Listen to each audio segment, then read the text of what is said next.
Minister Alan Winde, Minister of Finance, Economic Development and Tourism.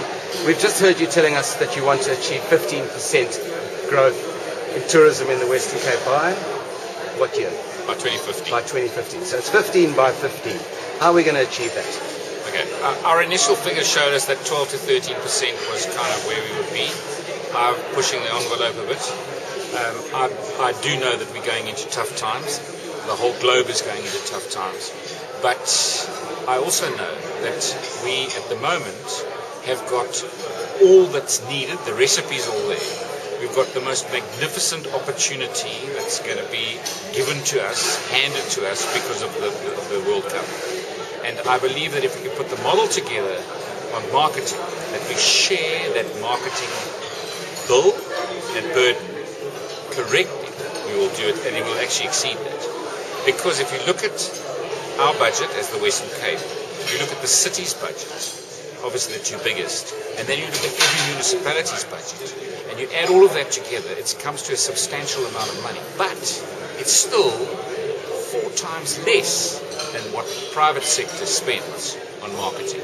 And the only reason that the private sector are going to join us, they want to get into the boat, is if we're doing it properly. So we need to get government together to do it properly, to spend the tax revenue. And if we can succeed in that, we will then get the private sector to join us, and then we'll ramp it up tremendously. Now, that's the mission, that's my mission, and the first step is trying to get everybody in the same room.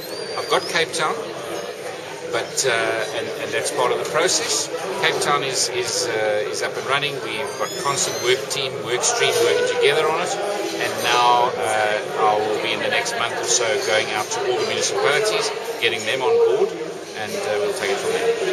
How are you going to create this team tourism if we're sitting in a situation where we've now just watched a presentation about Cape Town and the Western Cape, and all the images were shot in Cape Town?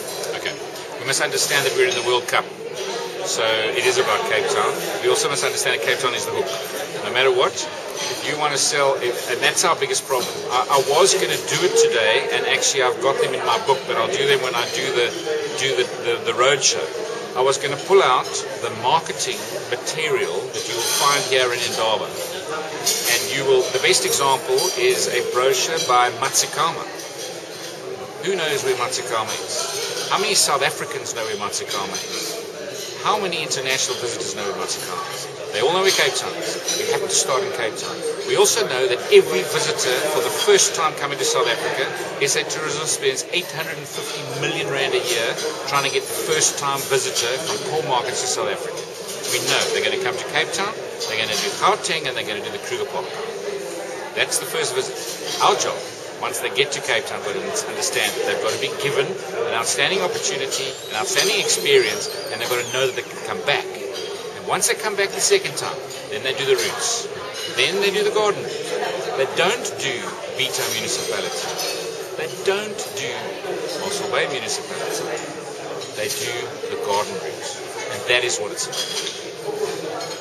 Talking about the garden routes, our favourite pet subject, have we got an announcement yet on the trains, the Oceanic Choo-Choo? We haven't. I'm champing at the bit. I've got to the stage where I've called the department and I said I want a project manager on this that actually gets on the phone every single day to Transnet. I'm waiting for Transnet.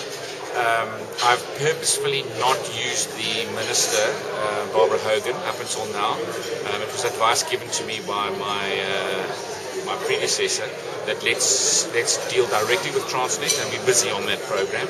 And I must say we've had good cooperation, but the government wheel turns very slowly. So it's now time to start putting pressure.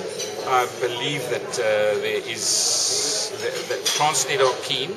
They're waiting for the Minister to sign off, so hopefully I will get a meeting with Barbara Hogan, Minister of Public Amenities or Enterprises, and get her to commit to signing this off as soon as possible. Because once we've got it in our hands as the province, which is the indication that Transnet is saying that if they can get the go-ahead, they will transfer the asset to the province. We can then enter into negotiations with other bodies to continue with the service.